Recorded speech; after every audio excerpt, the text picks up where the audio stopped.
हिंदू परिषद के कार्यक्रम में शामिल हुए हाईकोर्ट के जज, बौखलाए असदुद्दीन ओवैसी और महुआ मोइत्रा। जस्टिस शेखर यादव के बयान से लिबरल गैंग में मची खलबली। जस्टिस शेखर यादव बोले, यूसीसी जल्द होगा सच्चाई, हलाला 3 तलाक स्वीकार्य नहीं। जस्टिस शेखर यादव ने कहा कि यह देश बहुसंख्यकों के हिसाब से चलेगा। असदुद्दीन ओवैसी ने उठाए सवाल, कहा कि आखिर इलाहाबाद हाईकोर्ट का जज वीएचपी के कार्यक्रम में क्यों गए।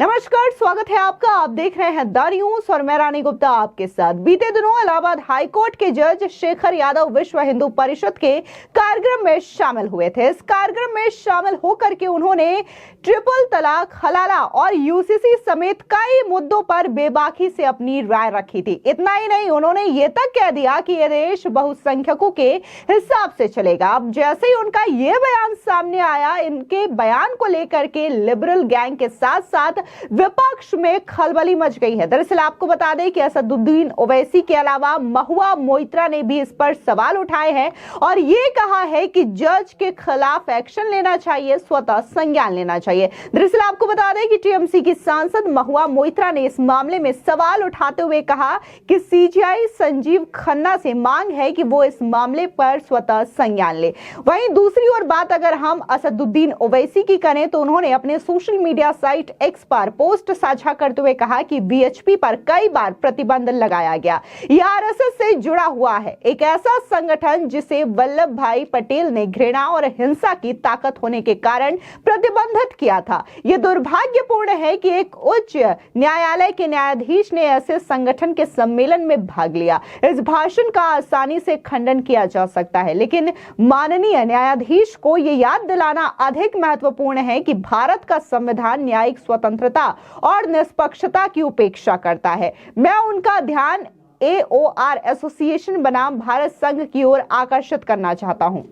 निष्पक्षता, स्वतंत्रता, निष्पक्षता और निर्णय लेने में तर्क संगतता न्यायपालिका की पहचान है। भारत का संविधान बहुत्ववादी नहीं है बल्कि लोकतांत्रिक है। लोकतंत्र में अल्पसंख्यकों के अधिकारों की रक्षा की जाती है। जैसे कि अम्बेडकर ने कहा था, जैसे राजा को शासन करने का कोई दैवीय अधिकार नहीं है, वैसे ही बहुमत को भी शासन करने का कोई दैवीय अधिकार नहीं है।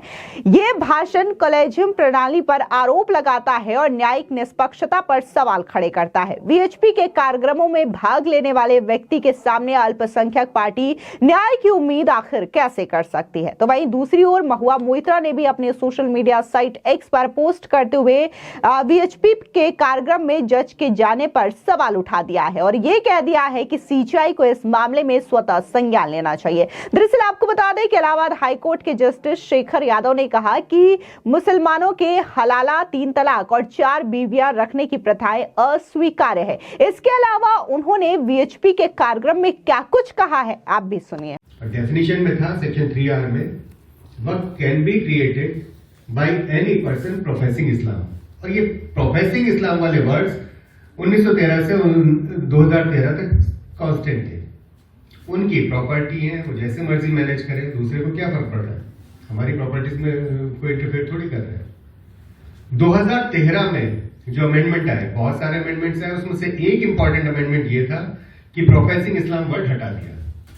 अब बचा बाय एनी पर्सन, इस पर वर्कप्लेस से permanent dedication bye any person, बस, ऑफ एनी प्रॉपर्टी। अब प्रोफेसिंग इस्लाम हटने के साथ किसी भी आदमी की प्रॉपर्टी वक्फ हो सकती है। साथ में सेक्शन 40 ऐड किया, वहां पे पावर्स स्टेट वक्फ बोर्ड के पास है वक्फ को आइडेंटिफाई करने की और डिक्लेयर करने की। अच्छा, उससे पहले हमें 3 तरह के वक्फ है, 3 तरह से वक्फ हो सकती है। पहला, वक्फ बाय डेडिकेशन, वाकिफ के द्वारा। कौन आदमी डेडिकेट कर सकता है? पहले तक मुस्लिम कर सकते थे, उन्होंने वो वर्ड हटा दिए। अब किसी के, कोई भी आदमी वक्फ बना सकता है। दूसरा, वक्फ अलग औलाद। अब जैसे हमारी ट्रस्ट होती है अपनी बच्चों के लिए, एक तरफ तो इसमें कंडीशन है कि फॉर चैरिटेबल पर्पस, रिलीजियस और charitable purpose according to Islam होना चाहिए। उस पर्पस के लिए ही वक्फ बनाई जा सकती है। साथ साथ ये भी है कि अपने बच्चों की परवरिश के लिए, अपने पीढ़ियों के देखभाल के लिए वक्फ बनाई जा सकती है। और तीसरी जो इंटरेस्टिंग चीज है वो है वक्फ बाय यूजर। जो प्रॉपर्टी रिलीजियस पर्पस के लिए यूज हो रही है उसको वक्फ डिक्लेयर किया जा सकता है। हम लोगों ने जब रिसर्च किया था 2022 में, और ये 2022 से शुरू हुआ इसलिए क्योंकि उससे पहले तक एक कंसेप्ट था कि हमेशा माइनॉरिटी अफेयर का मिनिस्टर जो होते थे वो मुस्लिम ही रहे हैं। 2022 में पहला मौका था कि कोई non Muslim central minority affair की मिनिस्टर थी स्मृति ईरानी जी। यहां पे कोई एंट्री नहीं है किसी और की। स्टेट वक्फ बोर्ड के सारे पर्सन्स मैंडेटरीली मुस्लिम होंगे, सेंट्रल वक्फ काउंसिल के सारे मेंबर्स मैंडेटरीली मुस्लिम होंगे। सिर्फ एक ही एंट्री पॉइंट था कि जो माइनॉरिटी अफेयर्स का मिनिस्टर है he will be ex officio chairperson of central Waqf council.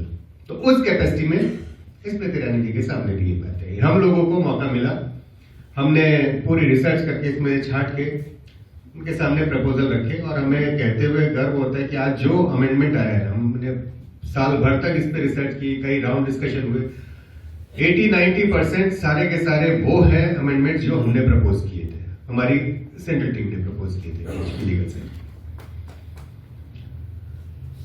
अभी जो मैं बता रहा था, कहां पे था, वक्फ बाय यूजर। यस, उस समय हमने कई कंट्रीज का वक्फ के लॉज पे रिसर्च किया। ये वक्फ बाय यूजर एक ऐसी चीज है, ये पूरी दुनिया के इवन मुस्लिम इस्लामिक कंट्रीज में जहां जहां वक्फ है बोर्ड से, वहां पे भी कहीं नहीं मिलता। दरअसल आपको बता दें कि इसके अलावा जस्टिस शेखर यादव ने कहा कि ये नहीं चलने दिया जा सकता। जस्टिस शेखर यादव ने स्पष्ट किया कि समान नागरिक संहिता यानी कि यूसीसी जल्द ही एक सच्चाई होगी। उन्होंने मुस्लिम समाज में चल रही रूढ़िवादिता और इस पर लोगों के न बोलने पर भी प्रश्न खड़े किए। जस्टिस शेखर यादव ने इस संबोधन को लेकर के लिबरल गैंग में हंगामा देखने को मिल रहा है। जस्टिस शेखर यादव ने ये वक्तव्य प्रयागराज में विश्व हिंदू परिषद के कार्यक्रम में दिया। यह कार्यक्रम वीएचपी की लीगल सेल ने रविवार यानी कि 8 दिसंबर को आयोजित करवाया था। जस्टिस शेखर यादव ने कहा कि मुझे ये कहने में कोई संकोच नहीं है कि ये हिंदुस्तान है और ये देश हिंदुस्तान में रहने वाले बहुसंख्यकों के मुताबिक चलेगा। यही कानून है। आप ये नहीं कह सकते कि मैं हाईकोर्ट के जज होने के नाते ऐसा कह रहा हूं। दरअसल कानून ही बहुमत के हिसाब से काम करता है। जस्टिस शेखर यादव ने इसके बाद मुसलमानों में फैली रूढ़िवादिता और तकियानूसी को लेकर के प्रश्न खड़े किए। उन्होंने कहा कि हमारे हिंदू धर्म में बाल विवाह, सती प्रथा और बालिकाओं की हत्या जैसी कई सामाजिक कुरीतियां थी।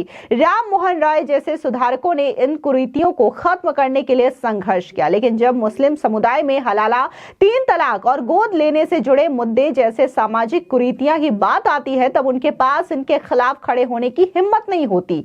विश्व हिंदू परिषद के कार्यक्रम के दौरान उन्होंने कहा कि मुसलमानों की ओर से भी ये प्रथाएं खत्म करने को लेकर के कोई प्रयास नहीं किया।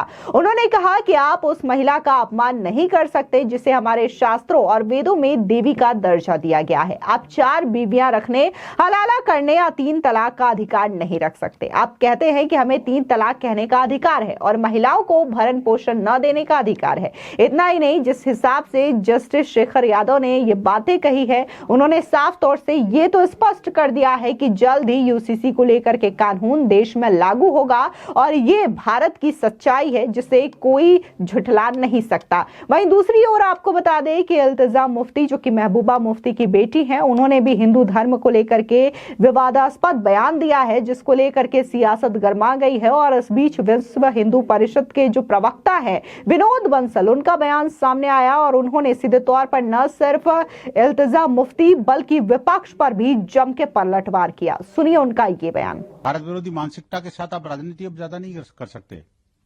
अलगाववादियों को, आतंकवादियों को इन सब स्टेटमेंट के माध्यम से पाल पोस के बड़ा करने की जो कोशिश कर रहे हैं ना, अब वो सब जमींदोज हो चुके हैं। वो बाबरवादी मानसिकता और बाबरी की जो संस्कृति है ना, वो भी देश से विदा हो चुकी। अब भारत बदल रहा है, भारत आगे बढ़ गया है। कश्मीर घाटी के अंदर भी जिस तरह से युवा देश की प्रगति के लिए आगे आ रहे हैं, आपने बहुत पत्थर पकड़ा है। वो पत्थरबाजों का साथ दे करके 500 रुपए बांट करके आपने जो पत्थर फेंकवा है ना, अब वो पत्थरबाजी मानसिकता खत्म हो गई है आपकी। अब जम्मू कश्मीर के साथ पूरा संपूर्ण देश जो है विकास की राह पर है। अगर कुछ बोलना ही था, इस बिटिया के कुछ बुलवाना ही था, तो कश्मीर पे बुलवा, कश्मीर की जगह आप कम से कम बांग्लादेश पे बुलवाते, कुछ विकास पे बुलवाते, ज्यादा अच्छा होता। शायद इन्हीं कारणों से, इसी नफरत की राजनीति के कारण ये दो जगह से खड़ी हुई, दोनों जगह बुरी तरह से हार गई। नहीं तो ऐसी युवा चेहरा को तो आगे लाना चाहिए था, मुझे लग रहा है। लेकिन ऐसी गंदी सोच के साथ आगे आओगे तो उसका परिणाम भी आपको ऐसे ही मिलेगा। जो काम राहुल गांधी ने किया था, जो स्टेटमेंट डीएमके के उस मुख्यमंत्री के बेटे ने दिए थे, जो स्टेटमेंट कांग्रेस अध्यक्ष के सुपुत्र ने दिए थे, ये सारे कपूतों की औलाद हैं, मुझे ऐसा लग रहा है। ये सारे कपूत हैं जिनके के पूर्वज जैसे थे, यानी जिनके माता पिता जैसे हैं, वैसी उनकी संतानें बन रही हैं। भारत विरोध, हिंदू द्रोह और हिंदू द्रोही मानसिकता से ग्रसित होकर के अगर आप राजनीति में आओगे, ज्यादा देर नहीं टिक पाओगे। मैं इस बिटिया को भी निवेदन करूंगा कि इस गंदी सोच की राजनीति को त्याग दें, जो आपकी माताजी ने की, आपके दादाजी ने की। आतंकवादियों को पालने के लिए और आतंकवादियों को संरक्षण देने के लिए इन्हीं के दादाजी थे जो कि गृह मंत्री थे देश के अंदर, और किस तरह से आतंकवादियों को यहां से उठा करके वहां उनको सौंप के आए, जेल से छोड़ना पड़ा। अब नहीं चलने वाला। फिलहाल इस पूरी खबर को लेकर के आपकी क्या राय है, कमेंट सेक्शन में जरूर बताएं। धन्यवाद।